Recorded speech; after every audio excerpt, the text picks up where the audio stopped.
And I don't see how what you're saying actually improves students' knowledge of biology. Really what you're doing is it's just, promoting ignorance, really. Well, I disagree. They're not gills. They are never gills in humans. No, they're not gills. Nobody's saying they're gills. Well, they're pharyngeal implying pouches. They're implying No, they're that. not. They're implying that they developed from similar precursor structures. Okay, let's assume that all animals on the planet develop in a similar way. They don't. They don't, right? No. But if they did, even if the pharyngeal gill pouches developed in a similar way, which is what you're implying or saying. They start out as the Okay. same tissues. Does that prove common ancestor, or could that prove common designer? That's where you're wrong. I think it does not prove conclusively. It supports the view of common ancestry. Why doesn't it support the view of common designer? Well, why would it support the view of a common designer? Well, if I notice, there's 8 or 10 different types of bridges in the world. There's the truss type, the suspension type. Right. Okay. I notice all of them have similar construction designs. They all start with a foundation. Right. Wow. That proves they're all evolving from spider webs. No, it has nothing to do with That's evolution. my point. Because these things, because a bridge is a horrible analogy to a living thing. It has nothing in common with a living thing. I know living things are a billion times more complicated, so it makes the problem worse. Exactly, and they reproduce, which is one of the fundamental tenets of evolution. A thing can't evolve unless it reproduces. Here we're talking about reproducing systems. Okay, but my point explain to me what this has to do with the common designer, because I really don't get it. I'm sure you don't get it, but I'm going to try to help you. Okay, the commonality, the similarities between the way organisms develop, or between the way that they look. Chimpanzees and humans both have 2 eyes and both have similar color hair and both chew with their mouth open. So what does that prove? Well, it doesn't prove anything, but it could be interpreted as common ancestor, or it could be interpreted as common designer. Why aren't the kids ever shown the common designer? You don't understand exactly what similarity has to do with common ancestry. You put up a slide showing a classic book, a picture from a textbook of vertebrate limbs, and you say, well, look at these vertebrate limbs. Evolutionists say this means that they had a common ancestor. And then you say, well, this could just mean that they had a common designer. Well, if that's the case, do starfish have a different designer? Well, let me ask you a question now. Is it true that the textbooks show the kids the similar 4-limb structures, as I showed like 10 examples of in my seminar? Yep. And then the textbook says, this is evidence of a common ancestor. Is that what the book says? It is evidence of common ancestor. No. It is evidence that they're similar. Yep. Why are they similar? Well, that's a good question. There you go. It's not evidence of a common ancestor. It's evidence that they're similar. What you don't understand is this explains the distribution of similarities. Why do all these things why do all these animals have 4 limbs with the same structure? But why are they also always vertebrates? Why can't beetles have the same 4-limb structure if they also had a common designer? Why not?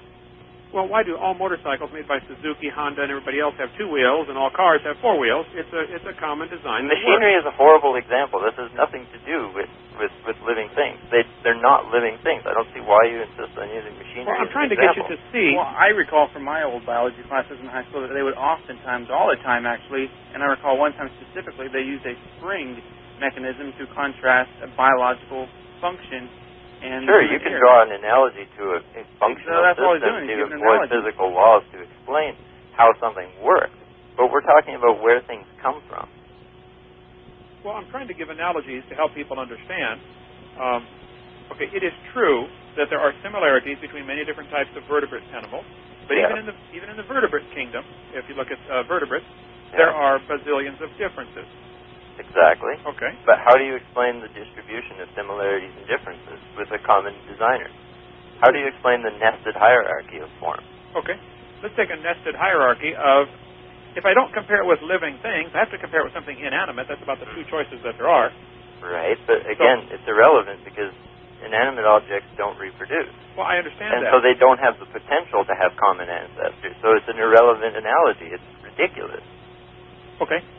Have we ever observed, let's just take dogs, for example.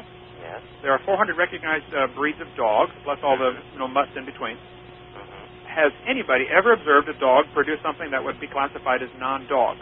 No, because that's exactly how evolutionists classify things in the first place. They classify things by common ancestry. So if it came from a dog, it would still be called a dog. Wait. Think what you just said. Evolutionists classify things by common ancestry. Yep. So if they're classifying it based on their theory, of course it's going to match their theory. Duh. Not really, actually. Think about it.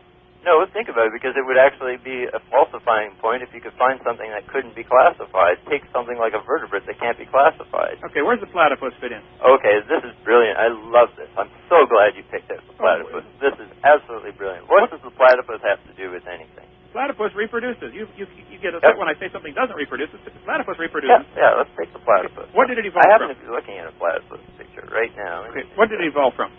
It's a mammal. Are you okay? You're sure it's a mammal? I'm absolutely 100% certain it's a mammal. Because somebody decided, here's the qualifications of a mammal, Yeah. right? If I decide to call my finger a hammer, then it's a hammer, okay? No. Yeah. I mean, people have to agree that that's what it is. There has to be some basis for agreement. All the people have to agree. Okay, your finger is not going to be called a hammer because I'm not going to agree to call it a hammer because it doesn't function what everybody else calls a hammer. Okay, well, everybody else doesn't agree with your evolution theory. I mean, 70-60% of Americans do not agree with it. Every biologist does. No, they do not.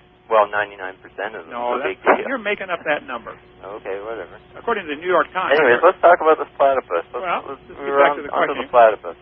What did the platypus evolve from? A mammal. It is a mammal already. It's still a mammal. Yes. Was it, at some time in the past, long ago and far away, a non-platypus? No, it can't be, because we're talking about a platypus. We're talking about the origin of a platypus. Yes. So that ontological object, a platypus, originates from a prior organism, which we would call, we don't know what, because we don't have an example of it, which is fine, okay? What we're talking about is its common ancestor. Okay. Does the platypus have a common ancestor with a dragonfly? If you go far enough back. Yes.